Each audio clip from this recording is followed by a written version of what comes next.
আওয়ামী লীগের বিগত ১৫ বছরে নেয়া ২১টি প্রকল্পে অতিরিক্ত প্রায় ১০,০০০ কোটি ব্যয় করা হয়। এমন অনেক প্রকল্প নেওয়া হয়েছে যা তথ্য প্রযুক্তি বিভাগের দায়িত্বের আওতার মধ্যেই পড়ে না। এই ধরনের প্রকল্প বাস্তবায়ন করে অর্থের অপচয় করা হয়েছে। এখনো উদ্যোগ নেওয়া হলে এসব প্রকল্প থেকে অন্তত ৭,০০০ কোটি টাকা সাশ্রয় করা সম্ভব। আইসিটি খাতের অনিয়ম ও দুর্নীতি তদন্তে গঠিত প্রতিবেদনে এমন তথ্য উঠে এসেছে। গত রোববার তথ্য প্রযুক্তি উপদেষ্টা নাহিদ ইসলামের কাছে প্রতিবেদন হস্তান্তর করা হয়। তথ্য প্রযুক্তি মন্ত্রণালয় ও তদন্ত কমিটির সূত্রে তথ্য জানা যায়।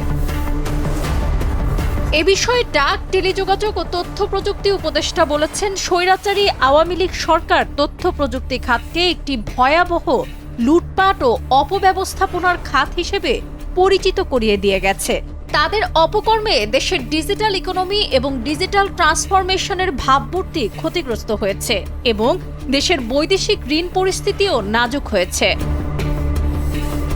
তিনি বলেন, বেপরোয়া দুর্নীতির উপর দাঁড়িয়ে গণঅভ্যুত্থান পরবর্তী নতুন সরকারের উপদেষ্টা হিসেবে দায়িত্ব প্রাপ্তির পরে এই খাতের অপখরচ ও মেগা দুর্নীতি থামানোর জন্য যথাযথ তদন্তের উদ্যোগ নিয়েছি।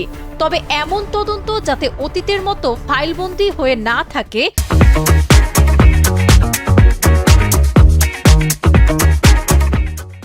বরং আগামী ১০০ দিনের কার্যক্রমে সুপারিশগুলো অন্তর্ভুক্ত করার নির্দেশনা দিয়েছি।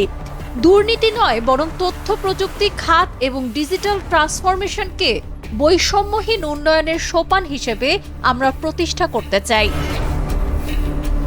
সূত্র জানায়, তথ্য প্রযুক্তি বিভাগ ও এর অধীন সংস্থা দপ্তরগুলোতে ২০০৯ সাল থেকে ২০২৩-২৪ অর্থ বছরে নেয়া ২১টি প্রকল্প মূল্যায়ন করে ১৩ সদস্যের ওই কমিটি প্রকল্পগুলোতে অপ্রয়োজনীয় ও অতিরিক্ত যেসব অপচয়, অসঙ্গতি, দুর্বলতা, আর্থিক ক্ষতি, অসম চুক্তি ও সুবিধাভোগী নির্বাচনে অস্বচ্ছতা, জনবল নিয়োগে অনিয়ম, অনৈতিকতা, একই কাজ বারবার করার মতো বিভিন্ন বিষয় চিহ্নিত করে প্রতিবেদন তৈরি করা হয়।